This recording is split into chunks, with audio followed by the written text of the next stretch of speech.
After my hired cab driver Edgar took me to Monte Alban to see the pyramids, ruins, and museum, and after our stop at the Tule tree in the pretty little town of Santa Maria del Tule, we went on to two more sites of ancient history, but along the way we hit a roadblock. At a moment like this, I was very glad I had a local driving me. And by the way, this is another of the shirts that I got in Mitla. My guide also helped me get a good deal on the shirts I bought for myself and for some friends.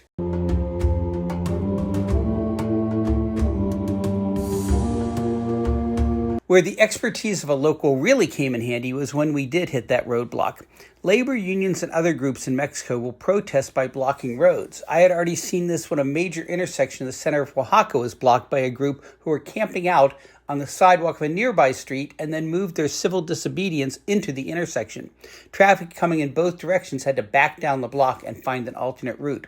I only took one photo of those protests because I had been warned not to get anyone's face in the photos. The protesters were concerned about official retaliation. I saw lots of graffiti and other notices of unhappiness posted around the city of Oaxaca, some directed at international happenings and others about the internal things happening in Oaxaca or Mexico in general.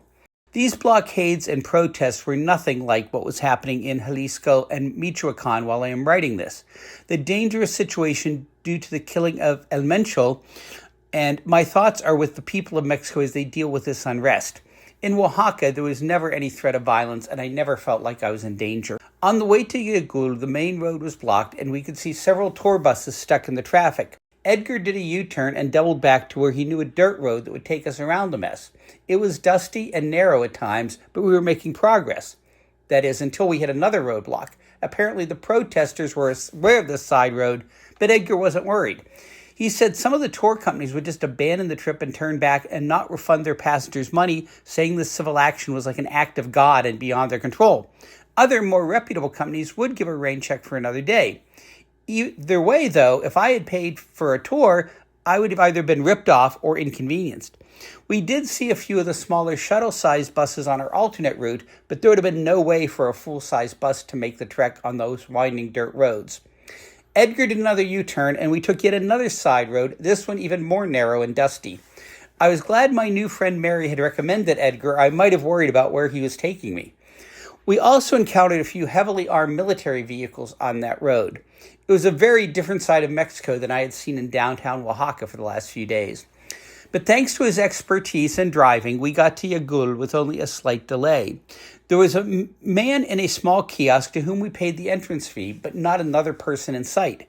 Given that there was no one around to care if Edgar acted as my tour guide, he did, unlike at Monte Alban and Mitla, where he waited outside. He was able to point out some interesting features which I would have missed, since there was very little signage or information, and he was able to warn me about things like fire ants, scorpions, and rattlesnakes. We did have the entire site of Yagul to ourselves, and the stillness and solitude made it much easier to feel the haunting spirit of the place.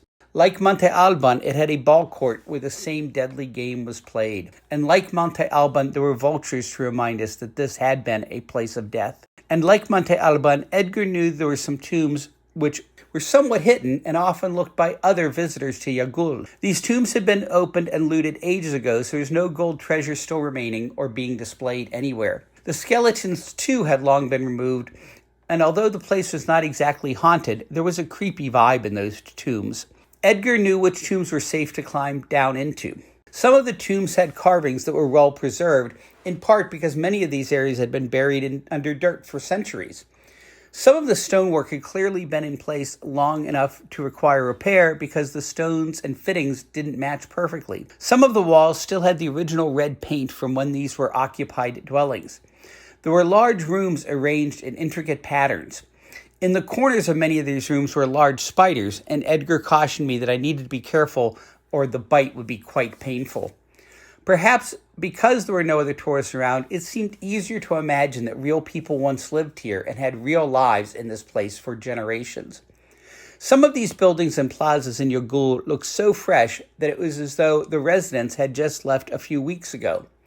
Overlooked by many tourists who only go to Monte Alban and Mitla, Yagul is definitely worth a stop, and it was not hard to visit all of these sites and the Tule tree in one day.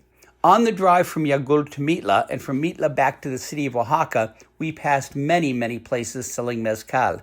The agave that grows in this region is particularly good for making mezcal, and many gringos own agave farms and mezcal manufacturing places in the area, including the stars of the TV series Breaking Bad, who have their own brand of mezcal made in this part of Oaxaca. Mitla, like Monte Alban, is much more visited than Yagul. There were tourists everywhere, but it's also in the middle of the town of Mitla, and so much more accessible to public transportation and other traffic. The ancient buildings in Mitla are in much better shape than those in other sites I visited, and Mitla was occupied for so long by various different groups, many times they added their own stonework or repaired the earlier stonework that was there. Mitla is a variant of the Nahuatl word for place of dead. Later, the Zapotecs called it a place of rest when they lived here, and the Mixtec influence can also be seen in some of the artwork. Mitla had been a hub of religious worship and commerce for hundreds of years under various cultures in the region, and when the Spanish arrived, they took advantage of its already existing importance to build a church here. I'm thankful they did not destroy the older buildings when they made the church. In England, I was surprised to see how many castles and older churches were cannibalized to build new houses. But as one tour guide told me, think about how hard it was to quarry and cut and carry stones then. If you could find some stones that were already made, it made sense to use them. Those people would have had no way of knowing that these older, more impressive buildings would one day be more valued and appreciated than the houses that they were erecting in their stead. The church in Mitla was beautiful inside, and there was a service in progress, so I couldn't explore the interior very much. The Mitla ruins were impressive and different from what I had seen at Monte Alban and Yagul. It was not hard to imagine how difficult it must have been for people to erect these massive stone columns, arches, and buildings without the uses of crane or heavy equipment. A timeline explaining when the various groups occupied Mitla and worked on it was on display. Some of the stonework was very impressive, with intricate pieces so carefully fit together that many of these works of art still stand. In other areas, the stonework was damaged, and it was speculated that later occupiers did not have the skill or knowledge to completely repair them. In some doorways, modern steel lintels had been added to protect tourists from possible collapse, but it did sort of take away from the ancient feel. The steps were quite steep with very high risers, and I was glad I was not the only tourist who resorted to scrambling up using my hands. One of the advantages of having my own driver was that I could take as long as I wanted exploring. I saw other people who were part of group tours who had to hurry along. After the visit to the ruins and the church, my driver Edgar suggested the prices for shirts and souvenirs be much better in Mitla than in downtown Oaxaca, and they were. I bought 4 shirts for just about what I would have paid for one in the city. It was a very full and fun day exploring these historic sites on the outskirts of the city of Oaxaca. Another thing I learned that day was that many of the town names in the state of Oaxaca were modified by the Spanish colonizers to add a saint's name to the indigenous name, so the full name of Mitla is San Pablo Villa de Mitla. Other towns in the area include Santiago Matatlan, San Lucas Queivenia, Magdalena Teepec, and Santa Cruz Papaluta. Next on Walt's Wanderings, we'll head north, far north from Mexico to North Dakota to visit Theodore Roosevelt National Park. Like and subscribe so you can come along for the adventure.